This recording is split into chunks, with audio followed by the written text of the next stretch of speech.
चाललोय.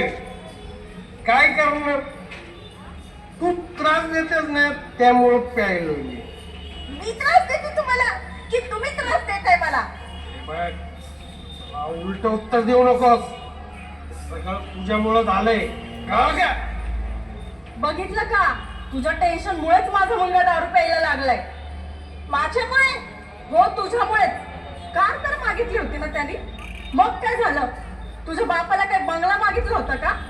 अगं, त्या शेजारच्या दुर्गाने बघ तिच्या बापाकडून चक्क नवऱ्याला BMW कार गिफ्ट केली, आणि तू साधी 20 लाखाची कार बापाला मागू शकत नाही. छे, हे बघा, माझ्या आई वडिलांना मी काहीच मागणार नाही. त्यांनी अगोदरच तुमच्या मागण्या पूर्ण करण्यासाठी शेती घाण ठेवली आहे, त्यामुळे मी त्यांना अजून त्रास नाही देऊ शकत. त्यांनी सारखं सारखं तुमच्या घरचं का पूर्ण कराव्यात? आणि तुम्हाला ही लाज वाटली पाहिजे सारखं सारखं मागायला. माझ्या आईला उलट बोलायचं नाही, सांगून ठेवतो.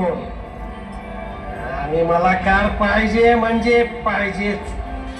आता मी कोणाचंच ऐकणार नाही.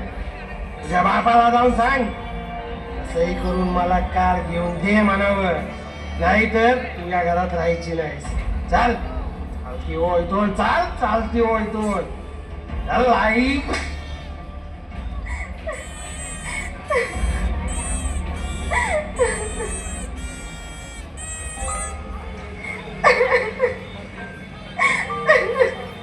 माझं लग्न म्हणजे एक सौदा झालाय. रोजचा खेळ, रोजची मारहाण. हे दे, ते दे, नाहीतर निघून जा. हेच का संसाराचं स्वप्न? कुठे आहे माझं सुख? कुठे आहेत माझी स्वप्न?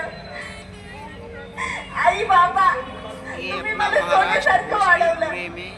मी तुमच्यावर आणखी ओझं नाही बनणार. उत्सव पर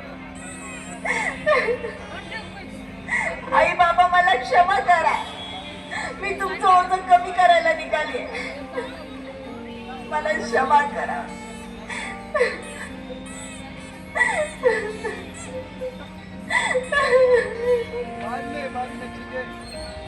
महाराष्ट्र पुणे दोसरी में ये गणेश उत्सव का जश्न मनाया जा रहा है।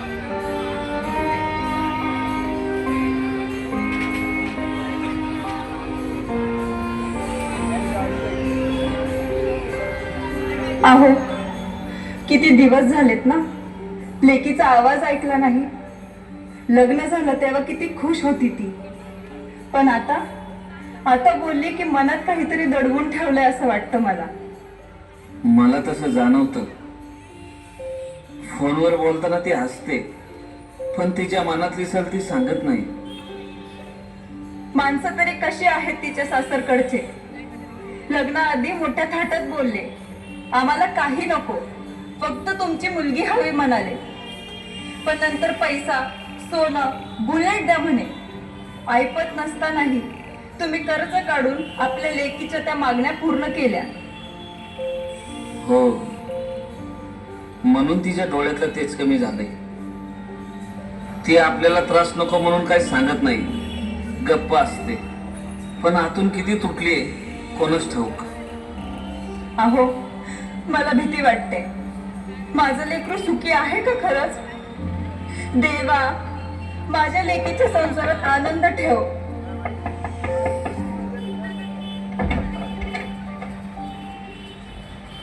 मुकुंदराव गायकवाड इथंच राहतात का? हो, मीच मुकुंदराव. हं? मी भोसरी पोलीस स्टेशनवरून आलोय. रेश्मा तुमचीच मुलगी आहे का? हो साहेब, रेश्मा माझीच मुलगी आहे. मला खूप वाईट वाटतंय सांगताना, पण तुमच्या मुलीने काल रात्री आत्महत्या केली आहे.